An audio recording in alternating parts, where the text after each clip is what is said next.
Hello भाइयों, फिर से टर्निंग पॉइंट चैनल पे आप लोगों का स्वागत है।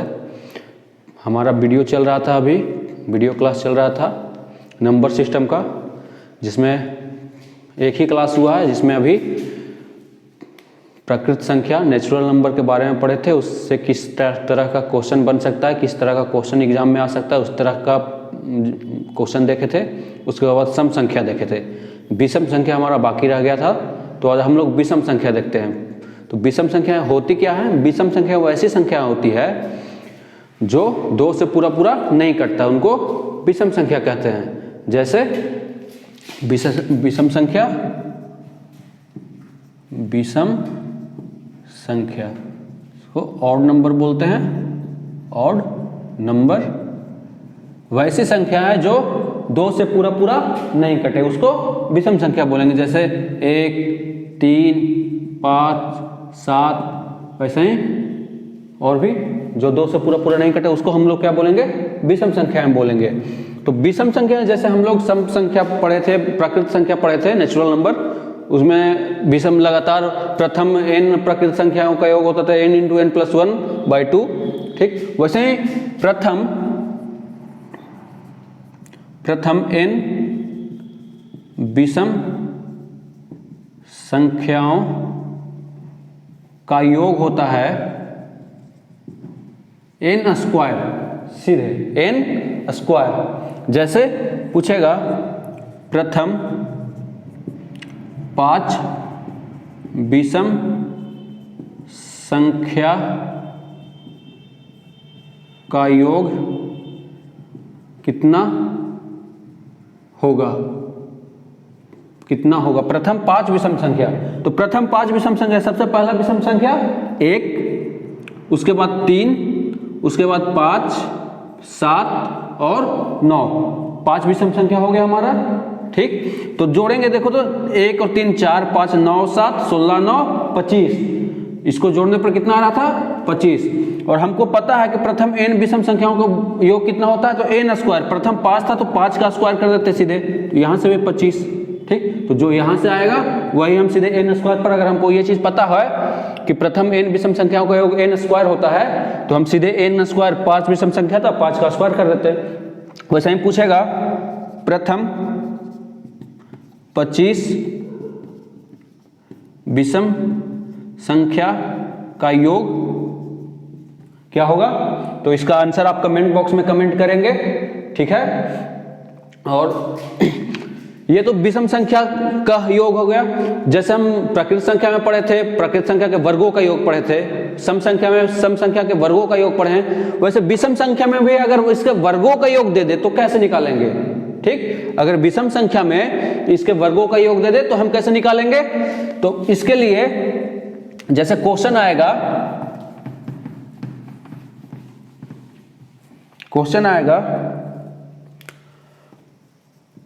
प्रथम 10 विषम संख्या के वर्गों का योग, ये क्वेश्चन आएगा। ठीक, कितना होगा? प्रथम 10 विषम संख्या के वर्गों का योग कितना होगा? तो प्रथम 10 विषम संख्या 1 का स्क्वायर, ठीक है, फिर 3 का स्क्वायर, 5 का स्क्वायर, ठीक, 7 का स्क्वायर, 9 का स्क्वायर, कहां तक जाएगा? प्रथम 10 विषम संख्या 19 का स्क्वायर तक, 19 का स्क्वायर। ठीक, तो देखिए 1, 2, 3, 4, 5।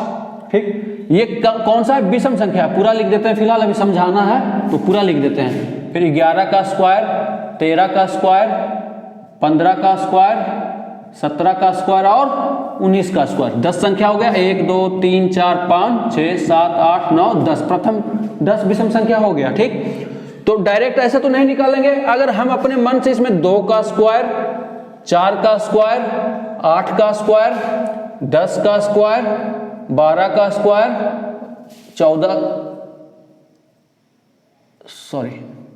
2 स्क्वायर, 4 स्क्वायर, 6 स्क्वायर, 8 स्क्वायर, 10 का स्क्वायर, 12 का स्क्वायर, 14 का स्क्वायर, 16 का स्क्वायर और 18 का स्क्वायर हम अपने मन से इसमें डाल देते हैं। ठीक, तब ये क्या आ गया, 1 से लेके 19 तक के प्रकृत संख्या के वर्गों का योग हो गया। 1 2 3 4 5 6 7 पूरा आ गया हमारा। तो ये प्रकृत संख्या के वर्गों का योग हो गया।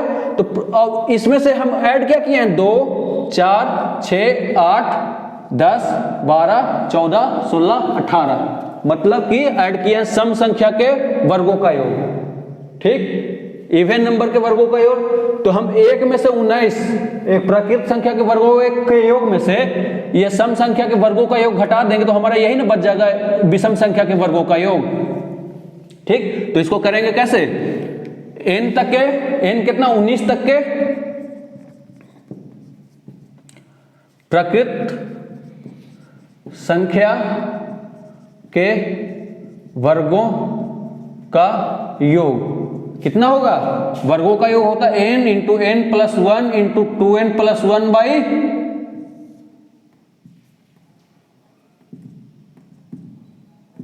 6, ये होता है प्रकृत संख्या के। कहां तक, इसमें n का वैल्यू कितना है 19, तो 19 plus 1 into 2 into 19 plus 1 by 6, तो आ जाएगा 19 गुने 20 गुने 19 दूनी 38 1 39 बाई 6, 3 से कट जाएगा 2 मरतबे और ये 3 से कट जाएगा 13 मरतबे, 2 से 10 मरतबे। ठीक, इसके बाद आगे देखिए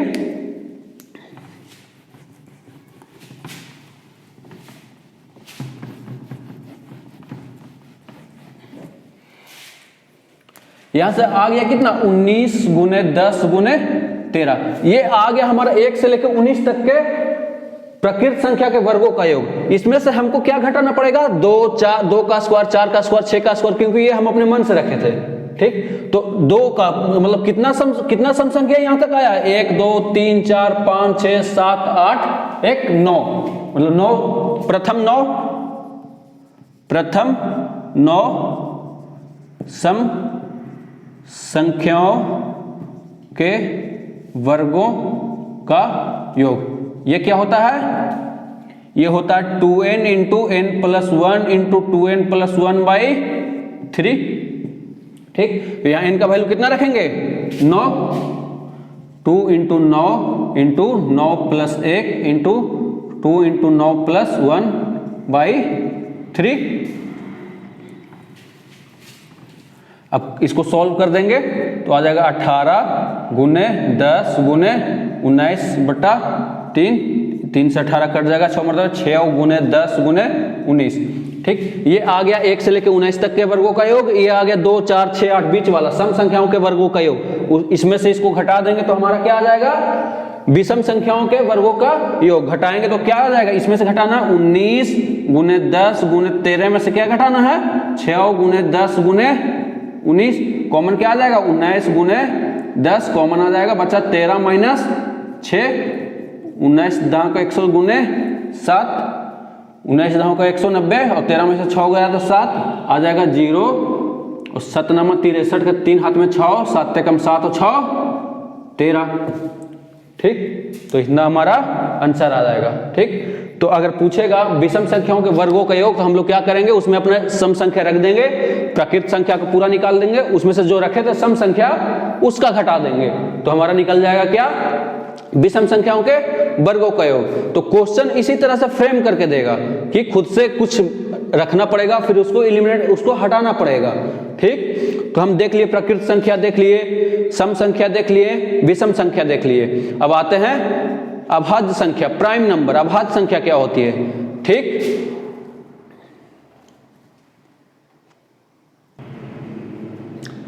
तो हम देखते हैं अब अभाज्य संख्या। अभाज्य संख्या क्या होता है, प्राइम नंबर। तो अभाज्य संख्या किसको कहते हैं, अभाज्य संख्या उनको कहते हैं जिसका एक और अपने आप के अलावा कोई और गुणनखंड नहीं हो, जो सिर्फ एक से कटे और अपने आप से कटे। ठीक, तो इसका 2 गुणनखंड होगा। अभाज्य संख्या किसको कहेंगे, जिसका 2 गुणनखंड होगा। कौन सा, एक तो एक और एक खुद जो संख्या। ठीक, बाकी और किसी संख्या से नहीं कटेगा। तो जैसे देख लीजिए, अभाज्य संख्या कौन सी संख्या है, जिसका मात्र 2 गुणनखंड, मात्र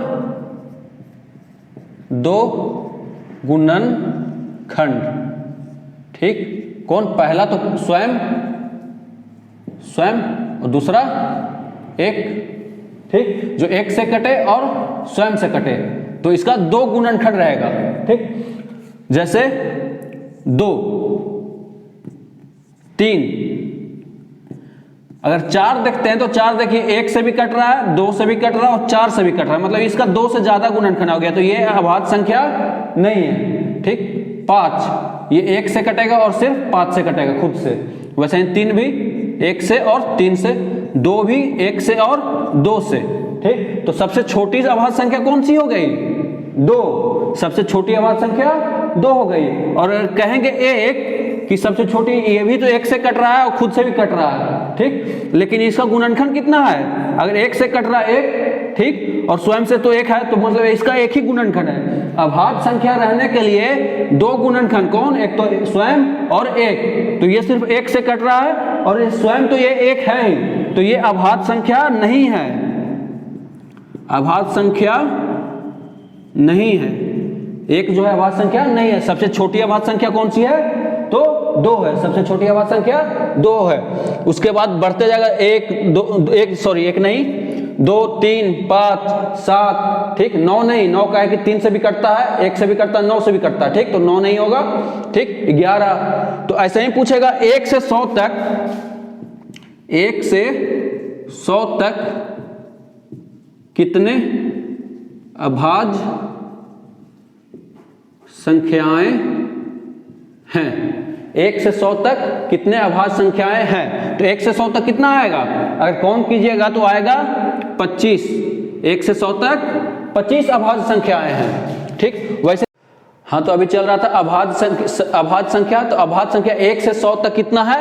1 से 100 तक 25 अभाज्य संख्या है और 1 से 200 तक 46 अभाज्य संख्या है। 25 अभाज्य संख्या और यहाँ 46 अभाज्य संख्या, ये याद रख लीजिएगा। डायरेक्ट अगर पूछ देगा तो डायरेक्ट, तो आप कमेंट में बताइएगा 1 से 200 तक कौन कौन सा संख्या है 46 गो जो अभाज्य संख्या है, ठीक। अब आता है कोई संख्या दे दे तो हम चेक कैसे करेंगे कि दी हुई संख्या अभाज्य है कि नहीं? तो अभाज्य संख्या चेक करना, जांच करना, अभाज्य संख्या का जांच करना।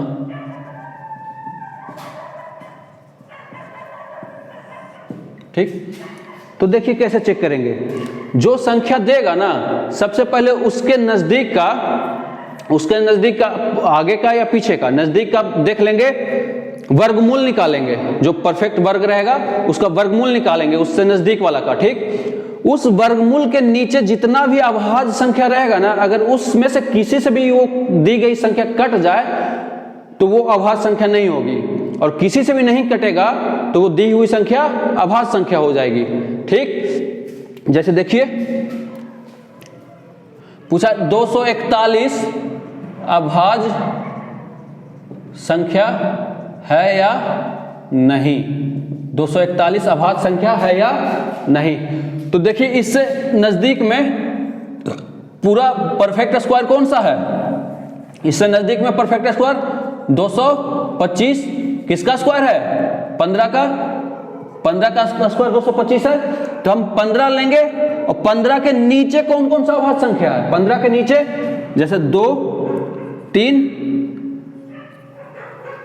5 7 11 13, यही अभाज्य संख्या है 15 से नीचे। अब चेक करेंगे इससे ये कटता है कि नहीं। अगर इससे कट जाएगा तो ये अभाज्य नहीं होगा। अगर इस सब में से किसी से भी कट जाएगा, इस सब में से किसी से भी कट जाएगा तो ये अभाज्य 241 जो दिए क्वेश्चन में वो अभाज्य नहीं होगा। और नहीं कटेगा तो अभाज्य हो जाएगा। 2 से कटेगा, नहीं कटेगा, यूनिट प्लेस पे ऑड है तो कटेगा नहीं 2 से। 3 से कटने के लिए सम 3 से कटना चाहिए, 4 2 6 एक साथ, तो 3 से भी नहीं कटेगा। 5 से कटने के लिए यूनिट प्लेस पे 0 या 5 चाहिए तो 5 से भी नहीं कटेगा। 7 से कटने के लिए इसमें 2 से 7 से इसमें 2 से गुना करेंगे, इसको घटाएंगे, या 7 से काट कर देखेंगे 7 21 और 3 31, ये भी नहीं कटेगा। 11 से कटने के लिए सम स्थान पर और विषम स्थान पर, मतलब अल्टरनेट स्थान पर अंकों का योग 11 से कटना चाहिए या फिर 0 के बराबर आना चाहिए। तो 2 1 3 और 1 4, ये भी नहीं कटेगा 11 से। 13 से भी चेक करेंगे तो 13 एकम 13, ठीक, और 11 111 नहीं कटेगा, 13 से भी नहीं कटेगा, मतलब किसी से भी नहीं कटा।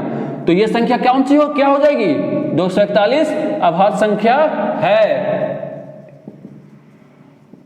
क्योंकि ये सबसे नजदीक के पूर्ण वर्ग के वर्गमूल के नीचे के सारे अभाज्य संख्याओं से नहीं कटा है। तो अगर जिनको लिखना है कि इस अभाज्य संख्या कैसे निकालेंगे तो नोट कर सकते हैं कि उसके सबसे नजदीक का पूर्ण वर्ग संख्या लेंगे और उस वर्ग का वर्गमूल निकालेंगे। उस वर्गमूल के नीचे जितने भी अभाज्य संख्याएं हैं, उस वर्गमूल के नीचे जितने भी अभाज्य संख्याएं उनसे काटेंगे दी गई संख्या को। अगर कट जाता है तो अभाज्य संख्या नहीं होगी और नहीं कटता तो अभाज्य संख्या होगी, ठीक। ये तो हो गया अभाज्य संख्या का पहचान कैसे करेंगे। अब आता है भाज्य संख्या, भाज्य, ठीक। जैसे अभाज्य संख्या में अभाज्य संख्या क्या होती थी? जो संख्या का मात्र दो गुणनखंड, एक तो एक और दूसरा स्वयं, ठीक। लेकिन अब भाज्य संख्या में भाज्य संख्या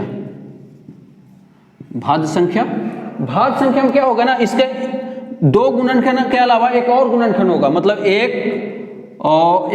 स्वयं के अलावा एक और गुणनखंड,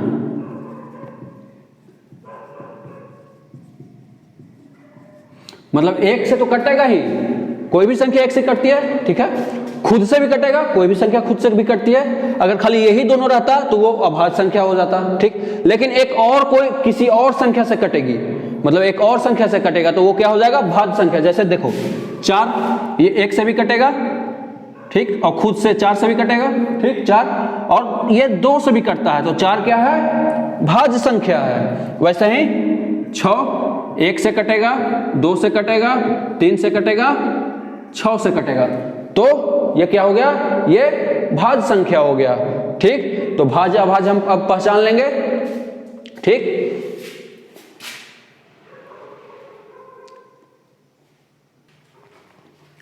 हाँ, तो हम लोग अभी भाज्य संख्या देख लिए। भाज्य संख्या को इंग्लिश में बोलते हैं कंपोजिट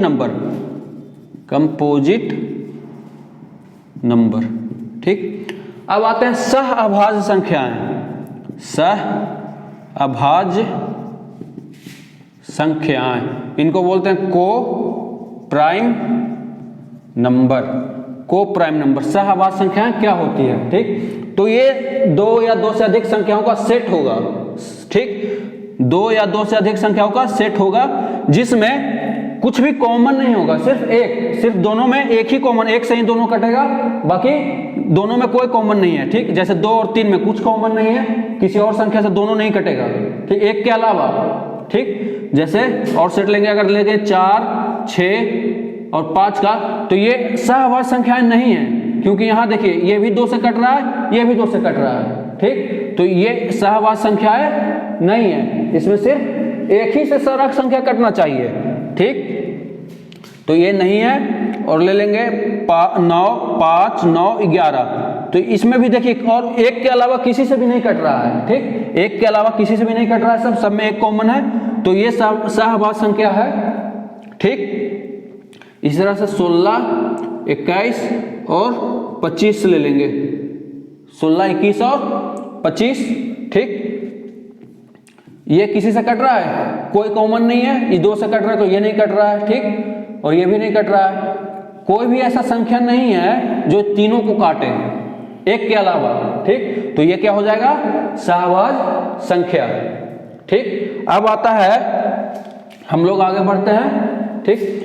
अब आता है परिमेय संख्या, रेशनल नंबर। परिमेय संख्या क्या होती है?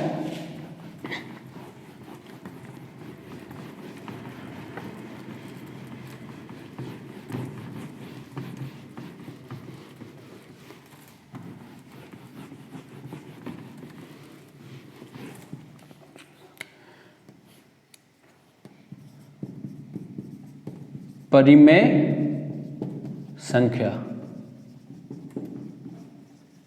Rational number. रेशनल नंबर क्या होता है देखते हैं, ठीक। वैसी संख्या जो P/Q के फॉर्म में हो, जहां P और Q पूर्णांक हो, इंटीजर्स हो, जहां p और q पूर्णांक होता है और q जो होता है और q 0 के बराबर नहीं होता है और q 0 के बराबर नहीं है तो इसको क्या बोलेंगे? परिमेय संख्या बोलेंगे। ठीक, जैसे देख लीजिए 5/7, 21/15 या 51। ठीक, इसमें देखिए ये इसमें कॉमन क्या है? 3, इस 7 से कट जाएगा, ये 17 से कट जाएगा, तो ये परिमेय संख्या कौन सा हो गया? ये कोई कॉमन नहीं रहना चाहिए। ठीक, आगे देखिएगा, अगर पूछेगा 21/51 जो दिया हुआ था परिमेय है कि नहीं?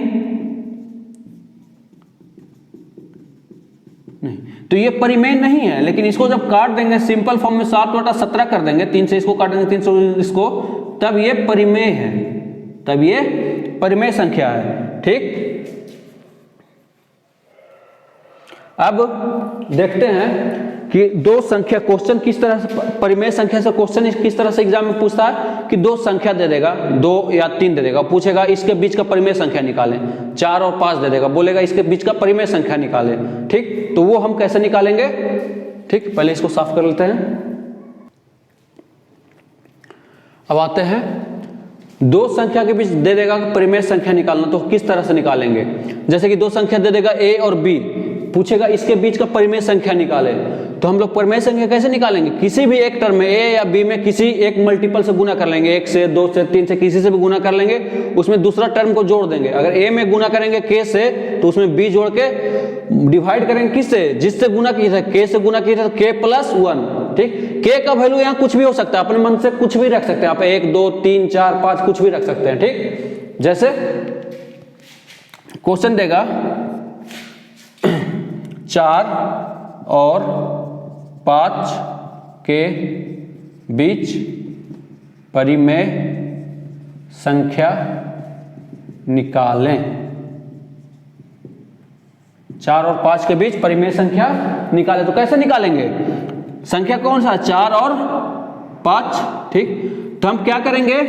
किसी एक संख्या में मान लो 4 में 1 से गुना किए, 4 गुना 1 प्लस दूसरा संख्या 5 बटा, इसमें कितना से गुना किया था? 4 में 1 से प्लस 1, या फिर 4 में 2 से गुना करेंगे प्लस दूसरा संख्या 5 बटा कितना से गुना किया? 2 से, तो 2 + 1। ठीक, इससे कितना आ जाता? 4 एकम 4 5 9/2। ठीक, ऐसे ये कितना आ जाएगा? 4 दूनी 8 5 13/3। तो ये क्या है? परिमेय संख्या आ रहा है। देखिए ये भी 4 से 5 के बीच में है, ये भी 4 से 5 के बीच में है। ठीक, तो ऐसे बहुत सारा परिमेय संख्या निकल सकता है 4 और 5 के बीच। ठीक, तो हमको वैल्यू रख के देखना है, जो ऑप्शन मिल जाएगा हमको एग्जाम में, जो ऑप्शन मिल जाएगा उसको टिक कर देंगे। ठीक, तो परिमेय संख्या कैसे निकालेंगे? 2 संख्या a और b, कोई 2 संख्या रहेगा परिमेय संख्या निकालने के लिए, तो a × k + 1 / k + 1। सिंपली इसको ऐसे भी कर सकते हैं, a + b/2 भी करते हैं। अगर सिंपल, अगर इस पे डायरेक्ट ये ऑप्शन आ जाएगा एक ही। ठीक, अगर ये ऑप्शन नहीं मिलेगा तो फिर हम a में अगला बार 2 से गुना करेंगे, इस पे भी ऑप्शन नहीं मिलेगा, फिर 3 से गुना करेंगे, और जितना नीचे गुना ऊपर में गुना करेंगे ना, नीचे में उतना 1 में जोड़ते जाएंगे। ठीक, तो ये आ गया परिमेय संख्या निकालना। परिमेय संख्या हो गया रेशनल नंबर। इसके बाद आता है इरेशनल नंबर, अपरिमेय संख्या। तो अपरिमेय संख्याएं क्या होती है? वैसी संख्याएं जो p/q के रूप में नहीं लिखी जा सकती। ठीक, जहां p और q पूर्णांक होना चाहिए। परिमेय संख्या का क्या कंडीशन है? p और q पूर्णांक होना चाहिए था। तो अपरिमेय संख्या में वैसी संख्याएं जो p/q के फॉर्म में नहीं लिखी जा सकती, उसको अपरिमेय संख्या कहते हैं। जैसे देखिए, पहले साफ कर लेते हैं। अब आते हैं हम लोग अपरिमेय संख्या पर। तो अपरिमेय संख्या वैसी संख्या है जिसको p/q के रूप में नहीं लिखा जा सकता है, जिसको p/q के रूप में नहीं लिखा जा सकता है, जहां p और q पूर्णांक होना चाहिए। p और q क्या होना चाहिए? पूर्णांक। ठीक, जैसे √2। ठीक, √2 को हम लोग निकाल सकते हैं? नहीं, 1.414 ऐसे करके मान इसका बढ़ते जाता है, कहीं भी खत्म नहीं होता, मतलब P बटा Q के रूप में ये नहीं आता है। वैसे ही √5, ठीक, 7, ये सब क्या है? अपरिमेय संख्या, इसको P बटा Q के फॉर्म में नहीं लिख सकते हैं। अच्छा, हम कहेंगे कि √2 है तो बटा 1 तो सबका रहेगा, तो ये P बटा Q के रूप में आ गया, लेकिन नहीं, ऊपर पूर्णांक होना चाहिए। पूर्णांक है कहाँ? नीचे तो पूर्णांक है, लेकिन ये तो पूर्णांक नहीं है, इसका मान 1.414 ऐसे करके चलते जाता है, पूरा तो नहीं है ना, ये न 1 है न 2 है, ठीक, तो ये परिमेय संख्या नहीं है, ये अपरिमेय संख्या है, ठीक। वैसे ही अगर पूछ दे पाई क्या है? पाई परिमेय है कि अपरिमेय है? तो पाई है अपरिमेय संख्या, अपरिमेय, ये याद रखिएगा, पाई अपरिमेय संख्या है। और जनरली हम लोग क्या जानते हैं कि पाई का मान कितना होता है? 22/7, यही जानते हैं, लेकिन 22/7 तो P और Q के फॉर्म में है, ठीक, 22/7 P बटा Q के फॉर्म में, Q 0 भी नहीं है और P और Q पूर्णांक भी है, तो ये परिमेय संख्या और ये अपरिमेय संख्या नहीं। एक्चुअली पाई का मान 22/7 नहीं होता, पाई का मान 22/7 के लगभग बराबर होता है, 22/7 नहीं होता है पाई का मान, लगभग 22/7 के बराबर होता है, ठीक। तो पाई का मान भी नहीं निकाल सकते हम लोग एग्जैक्ट, ठीक। तो पाई क्या है? अपरिमेय, इरेशनल नंबर, लेकिन 22/7 क्या है? रेशनल नंबर, ठीक। अब पूछेगा A और B के बीच, A और B के बीच अपरिमेय संख्या ज्ञात करें। A और B के बीच अपरिमेय संख्या ज्ञात करें, ठीक। तो अपरिमेय संख्या जनरली रूट में रहता है सब, तो क्या करेंगे? √A इंटू B, ठीक। आप परिमेय संख्या निकालने बोलोगे A और B के बीच में, तो क्या निकाल लेंगे? √A इंटू B, ठीक। जैसे 4 और 5 के बीच बोलता, क्वेश्चन रहता 4 और 5 के बीच अपरिमेय संख्या, ठीक, 4 और 5 के बीच अपरिमेय संख्या। तो 4 और 5 दो संख्या, तो हम अपरिमेय संख्या क्या लिख देंगे? √4 इंटू 5 क्या आ जाएगा? √20, तो क्या निकल जाएगा? 2√5, तो 2√5 क्या है? एक अपरिमेय संख्या है, मतलब अगर परिमेय संख्या में अपरिमेय संख्या से गुना करते हैं तो हमेशा अपरिमेय संख्या आएगा, ठीक। ये पूरा नहीं है ना, अपरिमेय संख्या है, ठीक। तो अपरिमेय संख्या निकालना जान गए, परिमेय संख्या निकालना जान गए, ठीक।